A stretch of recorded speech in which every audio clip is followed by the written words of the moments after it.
Shayo bafaniriku ratuka si chakao nyanduvalani cha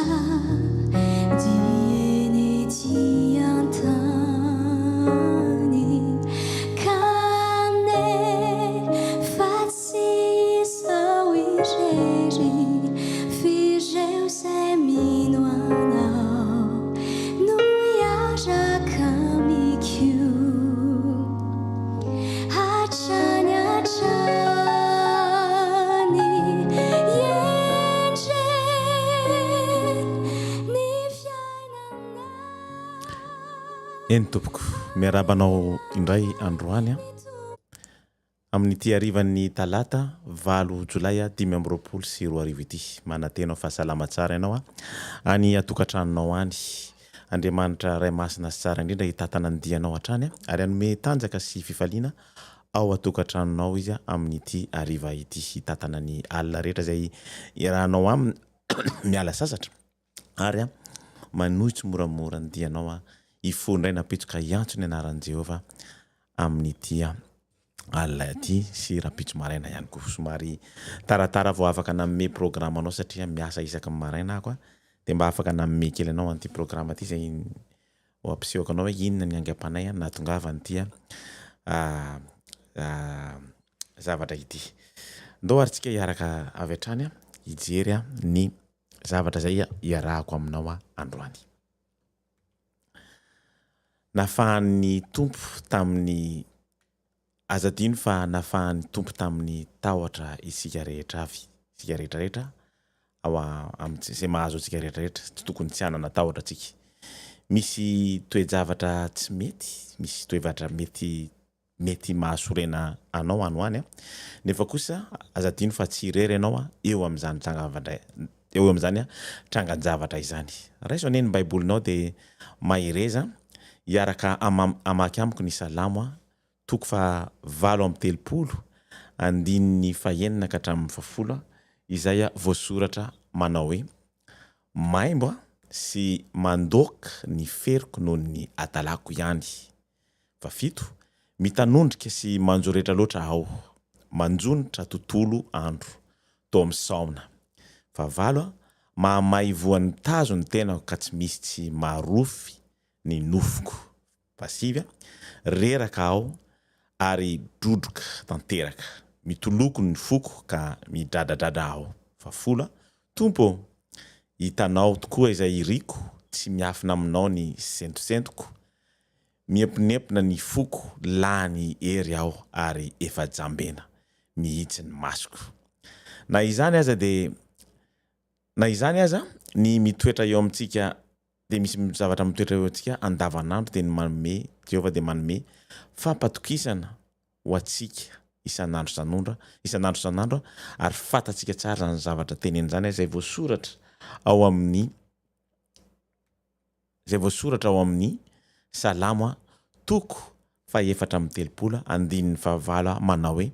ny anjelin'ny tompo miambina manodidina ny mpanady an'Andriamanitra ka manafaka azy amin'ny loza. Isaorantsika avoen'ny tompontsika amin'izany teny mamy zany hitantsika amin'ny salamo zany mahatsiaro ny adalantsika olombelona aho rehefa nandefasany Olivier fanontaniana tamin'ny alatsinainy fa 7 volana Jolay 2020 sy 2020 ndia ny iaraka hojerevantsika miaraka izany video izany.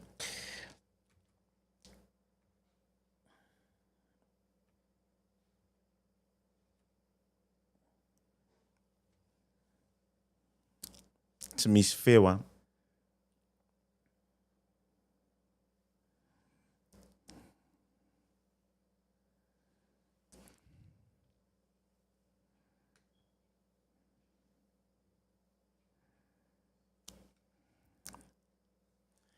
tsy mahagaga anao ve zao zavatra amseho zao matetika rehefa misy fanala matevina rehefa miverina avy any a Ontario, zany hoe fanala zany le filazako anazy ohatrany hoe tempête de neige rehefa miverina avy any Ontario, avy any Ontario na any Toronto de tratrany zavatra mavesatra kokoa noho zao. Nagaga nefa fa tamin'ity fiatombon'ny taona 2024 ity de matetika miverimberina ito ranonorana ito. Raha tadidinao tamin'ny voalohan'ny volana tamin'ny voalohan'ny volana Jolay nakany Montréal nanampy ny zanako ny findratrano de nandefa vidéo kely teny amin'ny lalana aho tamin'ny adalan'ny olombelona sasasasany nefa rehefa tsy mampirehatra jiro nefa tsy mahita na inona eny amin'ny lalana izy ireo. Tsy janona ela amin'ito zavatra amin'ito vidéo nalefany Olivier ito aho fa mampiseho anao fa misy zavatra ampiseho nefa toa ataontsika tsinotsinona izy ireny ilay atsoko hoe fanairana. Ilay atsoko hoe fanairana ireo endrika samihafa anairan'ny fanahy masina anao mba ahatonga saina anao tsy ho lavo fa hiatroky ilay antso farany ireo anjely telo. Tsy mora nefa zany fa mila finiavana, finoana ary koa fanetretena. Ny amiko manokana azoko lazaina hoe aingam-panahy no izarako anao izy ito rehefa nalefany Olivier tampoka lay vidéo misy an'iny rano iny orana matevina iny tena tonga anazy ny teny hoe iny andalana angazo. Ndao ane ho jerevantsika ndray mandeha. Sandro amindrany anina ko fa tsy afaka mandefa an'le slide aminareo ilay andro sy ora jerevantsika ny loha hevitra iarahako aminao an'io de nosoratako hoe ilay andro sy ora tsy fantatra izay ho raisintsika ao amin'ny Mateo 4:4 andininy fa 4:30 ka hatramin'ny 5:30 izay voasoratra manao hoe ny amin'ny izay andro sy ora ahatongavan' zany de tsy misy mahalala na ny anjely any an-danitra na ny zanaka fa izy raha irery ihany eny tahaka ny tamin'ny andron'ny Noa de ho tahaka izany koa ny fiavian'ny zanak'olona. Fa tamin'ny ireo andro ny alohan'ny safidrano de ny hinana, ny sotro, napakabady, napakarina ny olona, mandra-bigado ny andro ny diran'ny Noa tao amin'ny sambo fiara 5:30 ary tsy nanapona inona na inona ny olona mandra-patonga ny safidrano izay nandringanana azy ireo. De ho tahaka izany koa ny fiavian'ny zanak'olona izay ny voalazan'i Jesosy alohan'ny nandehanany tao amin'ny Matthieu 4:20. Tsy dia io soratra io no tiako hozaraina aminao an'io fa indrindra ireto fanairana alefan'ireo anjely amin'izao andro farany iainantsika izao. Tsarovy hatrany ary fantatrao zany fa eo amin'ny atao hoe fitsarana famotim-pitorana isika amin'izao fotoana zao. Izany hoe mitsara ny olona izay natsoina sy izay rehetra ho voafidy ny mpanjakan'ny lanitra. Voalohany tenenako anao ito fanairana ito de ny zavatra nitranga tao a Bogota tamin'ny 20 Jona 2024 izay voaingana teo tamin'ny 20 Jona 2024. Bogota horohorontany nahatratra hatrany amin'ny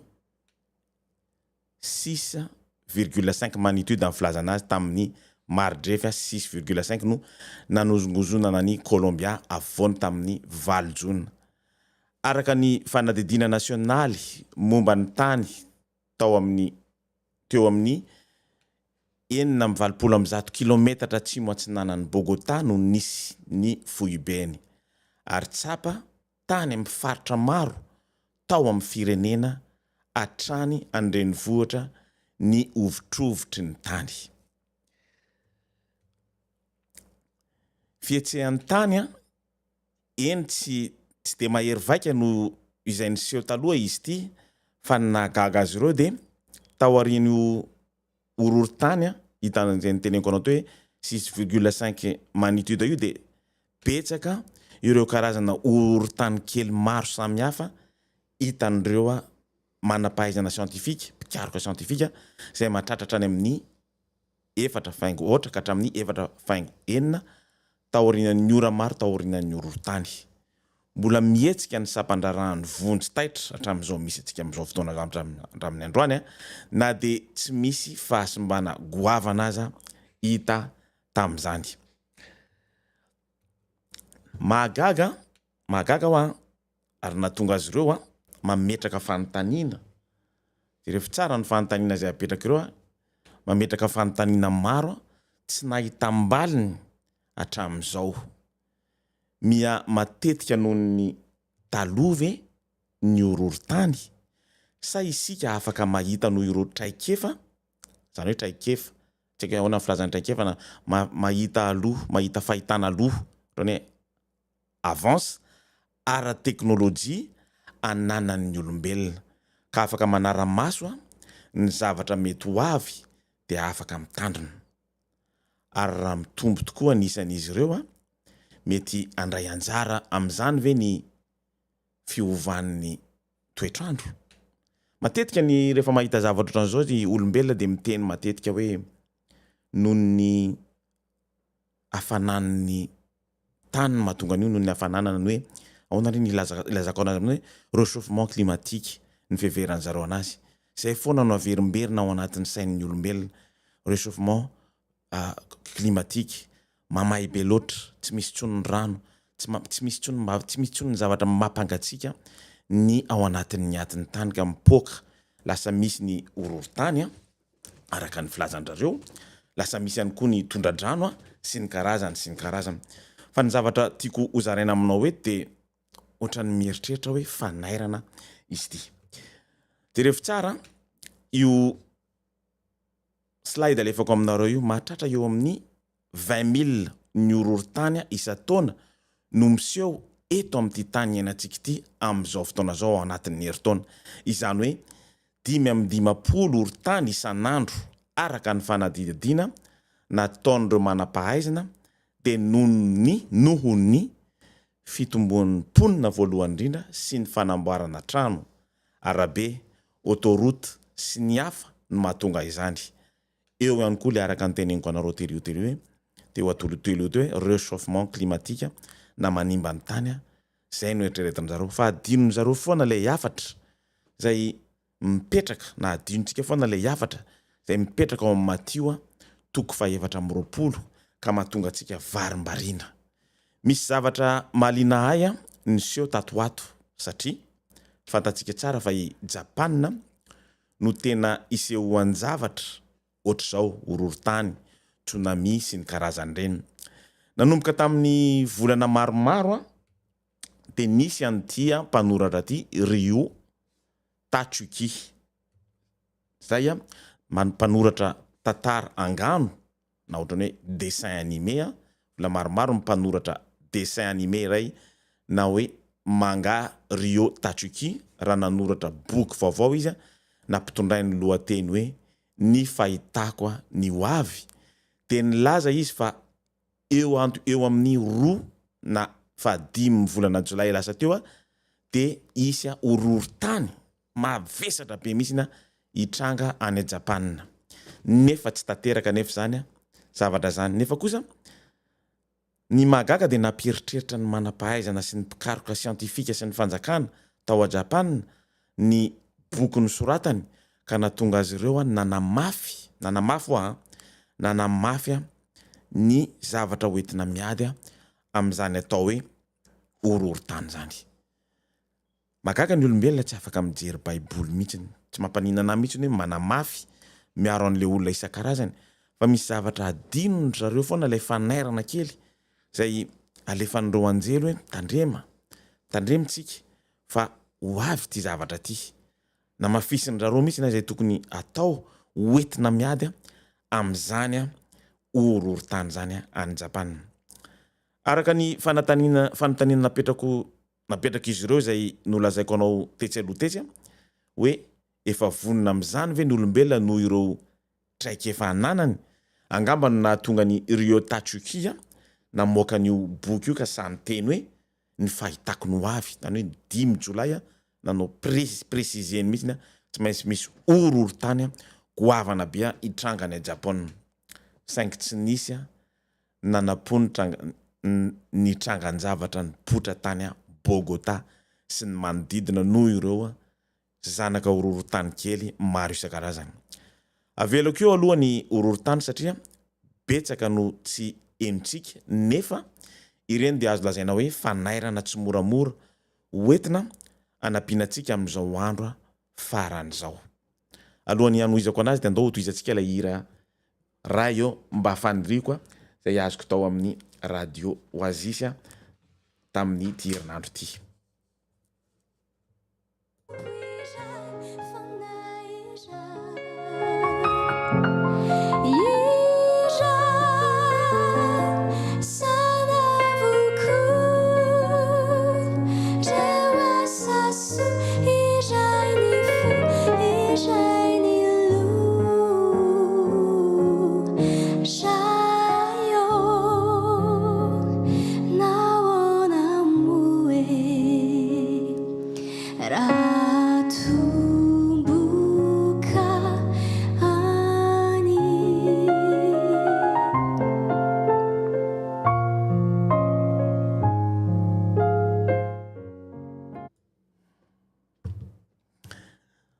Tadio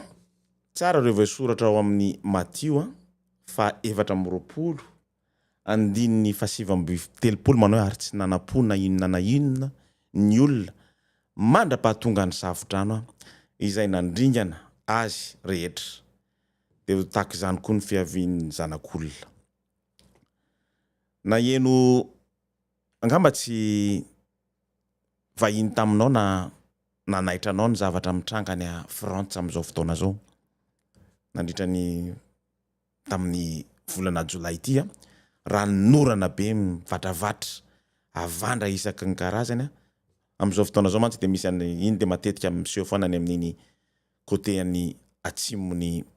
la Frantsa iny misy any atao hoe Mistral, vent Mistral sy ny karazany rehetrarehetra iny tsy maintsy misy foana ny hafa amin'ny zao fotoana zao indrindra mois de mai manomboka ny volana mai hatramin'ny volana Jolay any ho any. Fa ity orana ity no zavatra tena mahagaga tsisy tsy naheno angambontsika hoe ireo orana maro niseho tany Paris.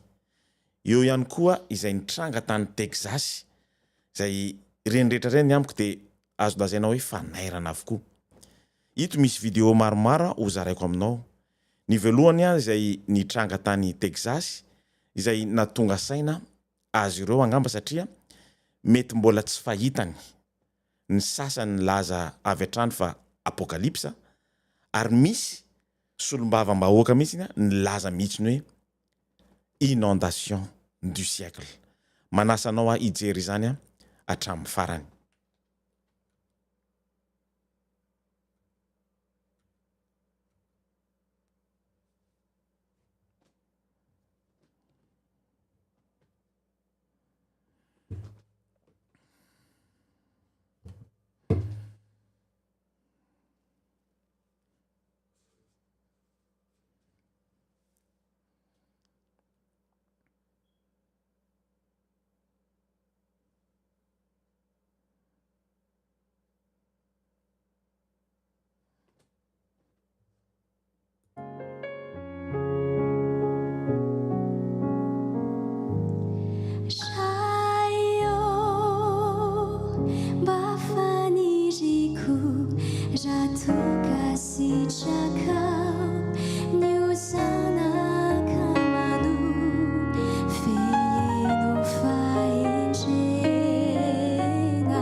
Fantatrao angamba io sary io tsy manome tsiny azy ireo isika satria tsy noeritreretiny hoe ho tonga ohatra zao any amin'ny tanàna Mandroso aty amin'ny tanàna Mandroso lavitra be tahaka ny Texas, États-Unis sy ny karazany reny. Hitanao angamba io sary nampisehoko aminao io raha iny zavatra miseho iny amin'izao fotoana izao azo eritreretina ve hoe anisan'ireo fanairana itony tondran-drano tony Frantsa, Texas ary tamin'ny heritaona lasa tamin'ny 2024 nisy anankiray tena nafaty olona petsaka mihitsy ny tany Espagne Valencia tany amin'ny faritry ny Valencia izay tena natalanjona ny zavatra nitranga tao satria tsy napozina tamin'ny 7 sy ny 3 oktobra 2024 rehefa nandinika sy neritreritra tsara ao dia nanaitra antsika foana ireo anjely manome ireo famantarana samihafa. Fanairana no ilazako azy aminao. Jereo tsara ito sary ito. Fantatrao angamba io olona io dia fantatrao io arinan'io. Azo lazaina ihany koa fa ny ratsy dia tsy kely lalana. Ohatra Satana. Raha hojerevantsika Satana dia tsy miantra no tsy manome fanairana izany mihitsiny. Satana raha mamely any Joba dia tsy nampiseho fanairana fa tonga dia namely ohatra ny hoe feno fahatezerana ny fony. Izay hitanao amin'ny Joba 2:7 milaza hoe dia niala teo anatrehan'ny tompo Satana ka namely areti-koditra mahatsiraviny any Joba hatreo am-paladiany ka hatrany an-tampon-dohany. Fanohatra amin'izany amin'ny fitiavan'Andriamanitra, Andriamanitra dia miezaka miteny mialoha atsika foana. Ohatra tamin'ny nandravana ny Sodoma sy Gomora, tonga tany mihitsy Jesosy niaraka tamin'ny anjely anankiroa niteny any Abrahama ny zavatra hovitainy ho ataony satria hitany fa feno ota tao anatin'io tanàna io. Ny safi-drano nandritra ny 70 andro sy 70 alina ary ireo teny voalazan'i Jesosy izay voasoratra ao amin'ny Matio 4:20 sy izay hitantsika ao amin'ny boky ny faminaniana rehetrarehetra dia Apokalipsa sy Daniel manomana antsika Andriamanitra manaitra antsika izy fa reny zavatra kely madinidinika reny dia amiko dia hoentina matarana ampahafantarana antsika fa tsy tokony ho variana intsony isika olombelona indrindra fa isika mahalala amin'ny fahamarinana. Raha namaky ny bokin'ny Apokalipsa ianao ny 9 dia mety ho tonga saina ohatra hay. Eny fa na dia mbola tsy tena tonga amin'izany fotoana izany azy isika dia mampieritreritra ny trangan-javatra ho amin'seho amin'izao fotoana izao. Reto misy oronan-tsary maromaro asehoko anao hitako tamin'ny Twitter X asehoko anao dia hiverina hiresaka aminao rehefa avy mijery an'ity oronan-tsary ity.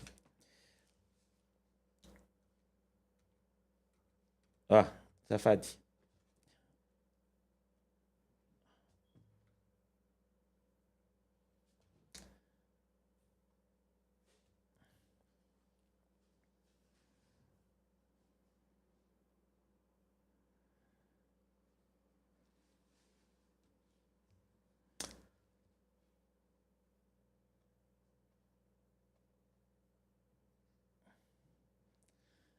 Ny voalohany dia tao a Texas tamin'ny volana Marsa 2022. Jerevanao lay avandra milatsaka eny amin'ny avy any amin'ny rahona mandeha eo an-tokotanin'ny lay olona ny filme ny filme an'ity sary ity. Jerevo tsara dia manasa anao ako amaky any Apokalipsa 2:9-9. Avelantsika andeha hatramin'ny farany le izy.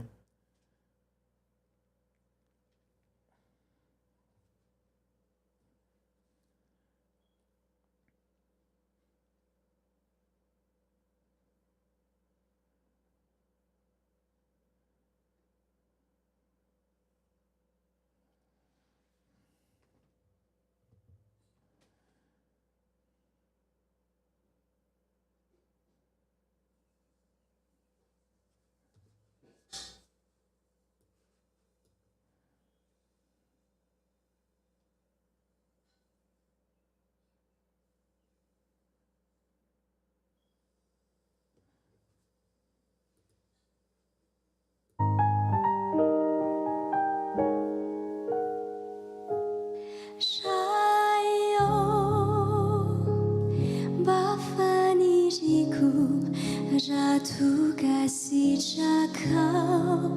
nyandovala tra dieny ety antany kanefa tsy izao irery fireo zay mino anao no hiaraka mikio hatrany hatrany endre ny fiainanay anilandray ny tompo iray fanay iray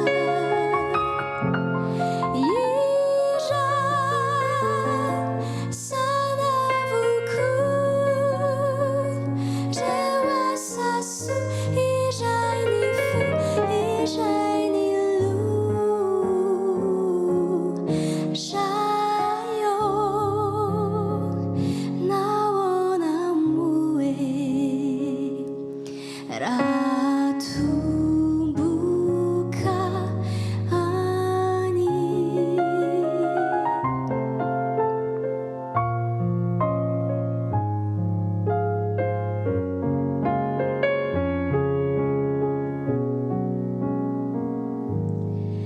rayo mba faniriko eny tompoko mavarina ny mijery an'iny zavatra iny ny faharoa dia izay nalaiko tao amin'ny page Facebook ny perso any tsy teneniko eto ny anarany Audrey fotsiny lazako anareo anazy izay niseho teo atokotaniny eo ampisehoko aminareo manaraka indray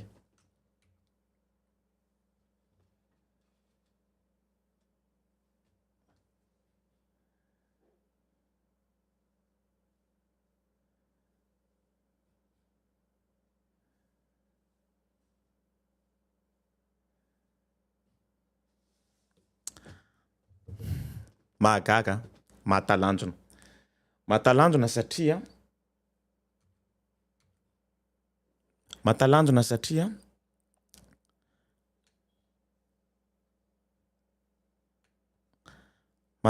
satria tsy mbola tonga any amin'ilay fléautsika any amin'ilay loza fito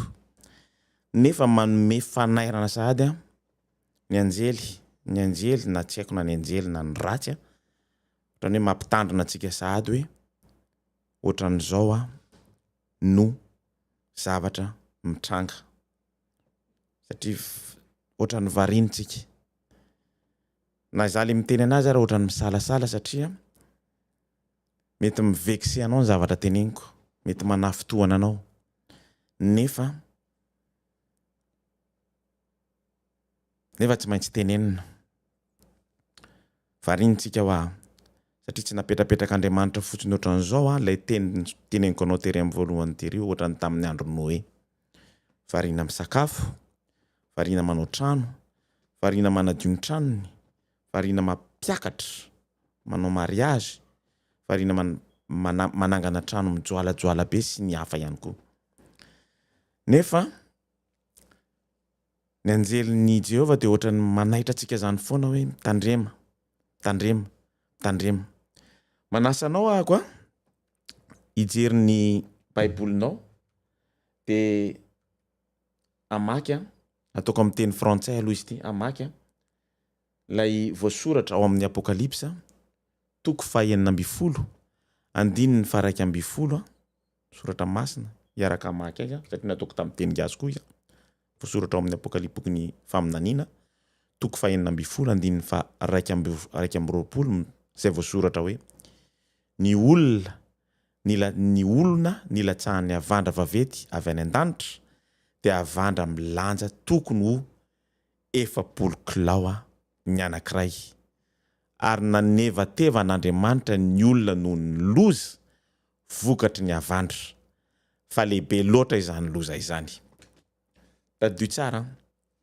ao arinan'io dia resadresaka hoe ohatrany ahoana ny habean'ny avandra record du monde hatramin'izao aloha nefa eto rehefa mijery an'io texte io anao dia ao amin'ny teny frantsay izy dia miteny mihitsy hoe peser un talent zany hoe eo amin'ny 36 kilo hatrany amin'ny 40 kilo eo zay no mahatonga an'le olona nanevatevan'Andriamanitra efa ao anatin'ny loza atsika loza fito na le atao hoe fléau na le atao hoe coupe efa ao anatin'izay tsika amin'izay fotoana zay tokony ho fatatsika fa tsy misy tsony ny pharmacie tsy misy tsony ny dokotera tsy hita tsony ny hôpitaly araka ny voasoratra tsy hita tsony araka na itsika na zay mamaky an'io ara na tsy nianatra amin'ny baiboly ara na ny ankizy kely mbola kely reny ara dia tokony hatsapa hoe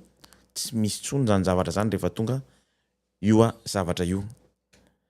amin'ny teny frantsay hoa izy tsaratsara koa hoe une grosse grêle dans les grêlons pesait un talent tomba du ciel sur les hommes et les hommes blasphémèrent Dieu à cause du fléau de la grêle parce que ce fléau était très grande. Yen tompoko. Tamin'ny 13 ny volana Jolay 10 tao amin'ny tanàna kely anankiray atsona hoe Viviane tao Dakota du Sud avandra lehibe mirefy 20 cm ny habeany ary milanja teo amin'ny manodidina ny 1 kilao no ny anjera teo amin'ny tanàna io araka ny voalazan'ny io zavatra ny soratana arako amin'ny écran io la National Oceanic and Atmospheric Administration NOAA amin'ny teny anglisy izay anisan'ireo lehibe indrindra hatramin'izao avy any USA. Ny fenjerany dia nanimba zavatra olona marobe ny fambolena, ny tafotrano, ny fitaratra ary koa ny fiara. Raha iverina kely eo amin'ilay apokalypsa toko 12 sy faraka amby roapolo tsika 12 andiny faraka amby roapolo dia tadio hoe 40 kilos entre 30 à 40 kilos nefa eto lay hitatsika tany amin'ny Texas le nampisehoako anareo teo iny dia eo amin'ny 1 kilo na 800 na 700 grama hatrany amin'ny 1 kilao eo fotsiny dia efa nandrava zavatra be da be ohatran'iny.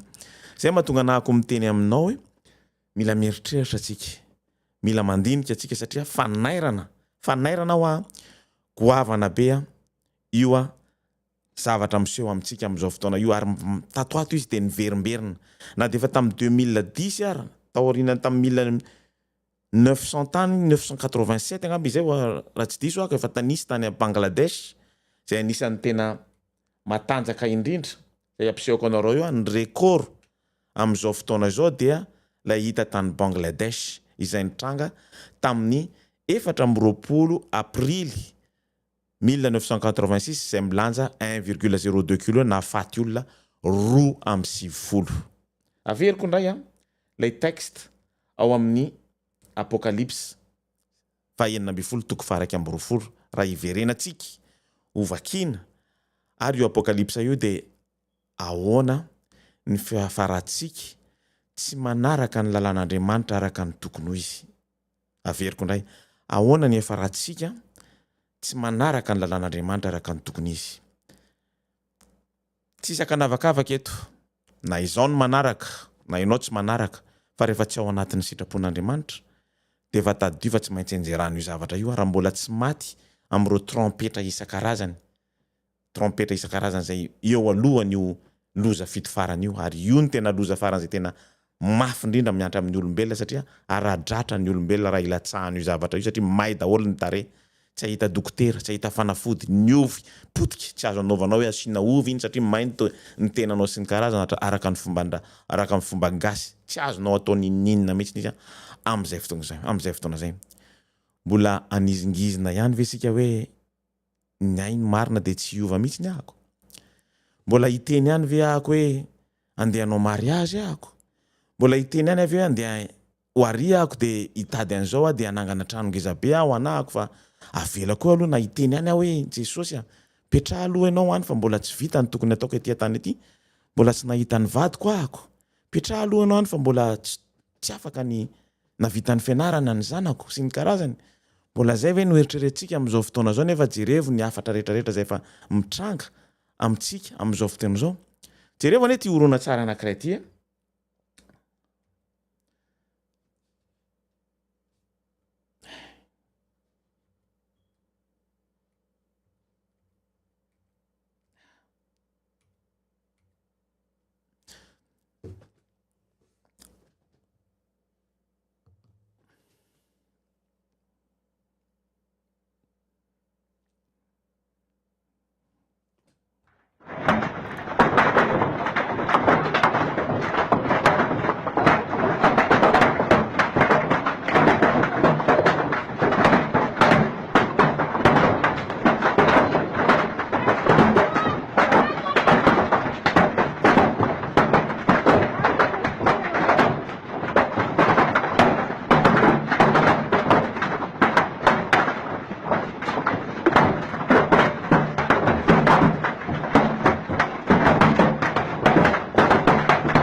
mahagaga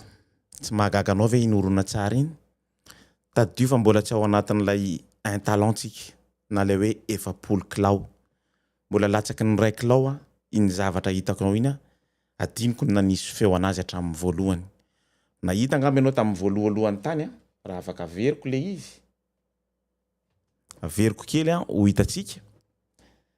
fa nisy biby mitsoka rehefa tsara jerevo tsara ny fitsokany biby iny de jerevo mifipokany ohatran'ireny milatsaka eny amin'ny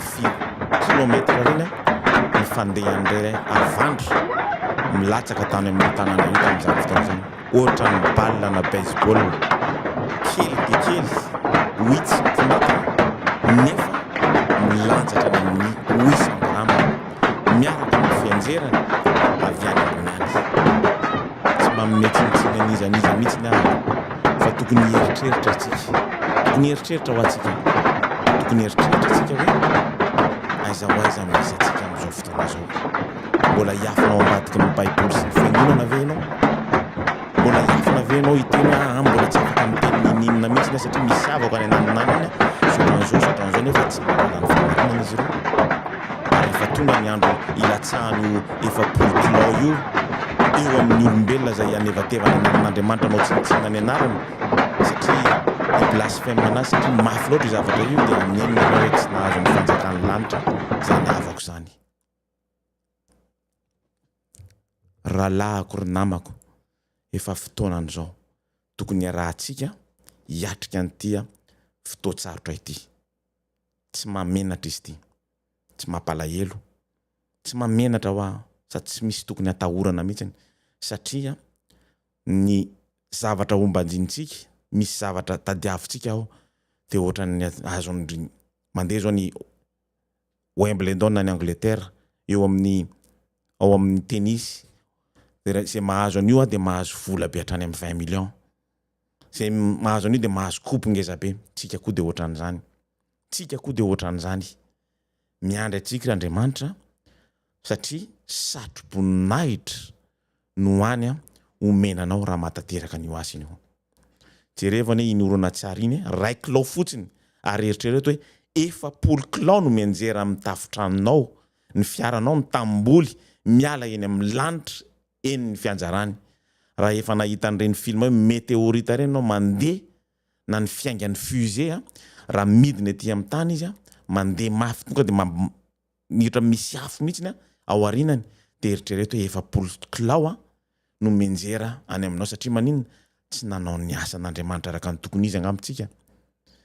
satria maninona mbola betsaka ny mieritreritra hoe afaka mivavaka amin'ny maty ahako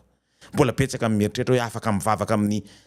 fisarivongana ahako mbola betsaka ny mieritreritra hoe mandoalaka eo amin'ny Masony Maria mandritra ny 24 heures dia mahazo ny fiainana mandrakizay mbola betsaka tompoko ny mieritreritra an'izany anjarantsika ny tokony hiteny marina araka ny tokony izy diso hoe Andriamanitra raha miteny anao mialoha hoe manajana Andriamanitra ka manomeza voninahitra azy fa tonga ny andro fitsarany mitsaho mitsaho am'lailanao ny lanitra sy ny tary ary ny ranomasina mba amin'ny loharano izay hitanao ao amin'ny apokalipsa 4:1 ny afatry ny anjely fahatelo ny afatry ny anjely fara manajahan'Andriamanitra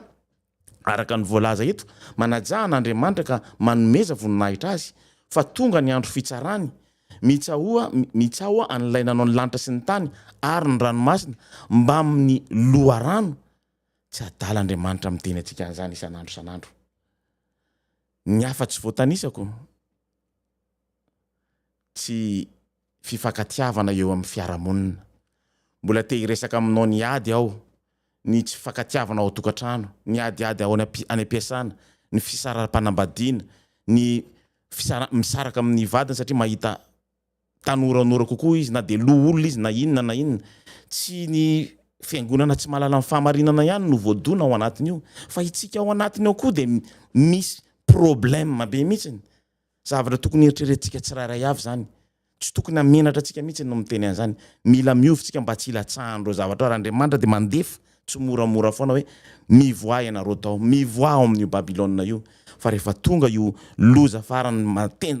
mafy be ohatran'ny avandra hitanao ohatran'ny 1 kilô iny lafa 40 kilô de ho hitanao izy mbola tsy voatanisako aminao koa ny ady samy mihafa amin'ny firenena zay hitantsika am'izao fotoana zao USA Ukraine sy ny hafa koa tsy fahampian'ny sakafo noho ny ady ny vidim-piainana miakatra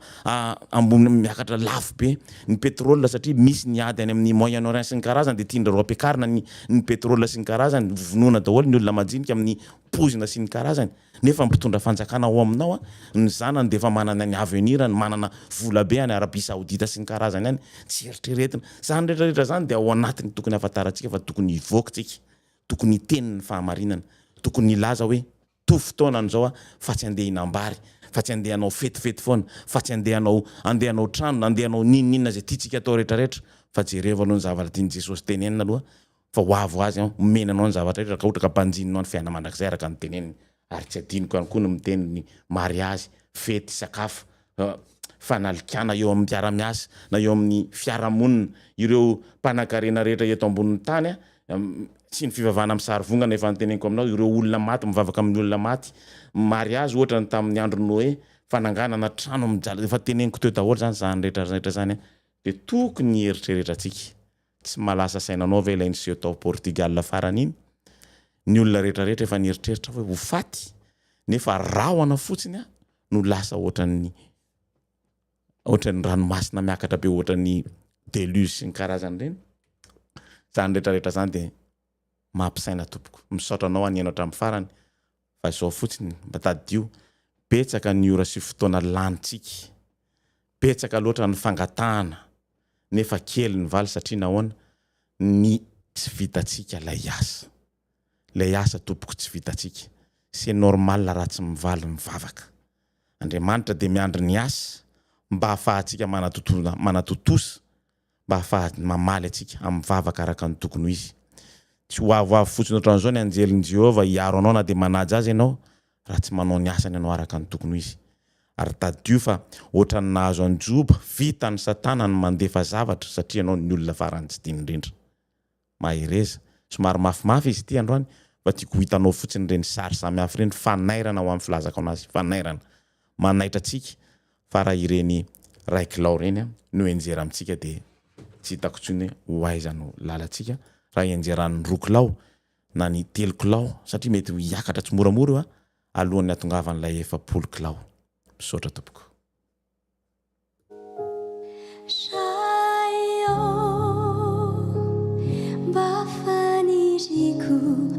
Ratu kasih cakau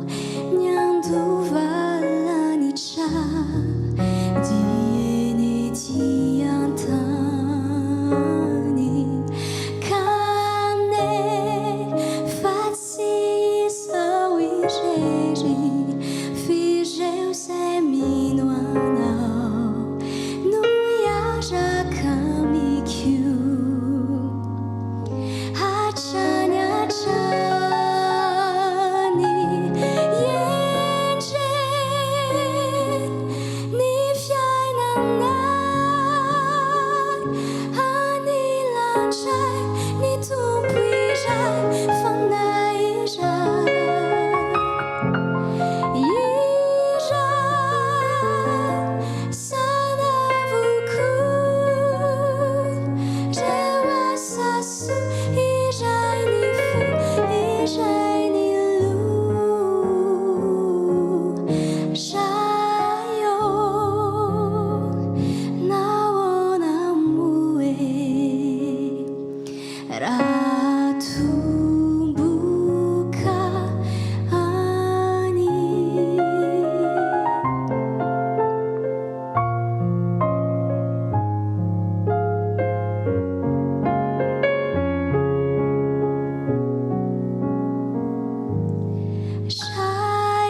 Jatuh kasih cakap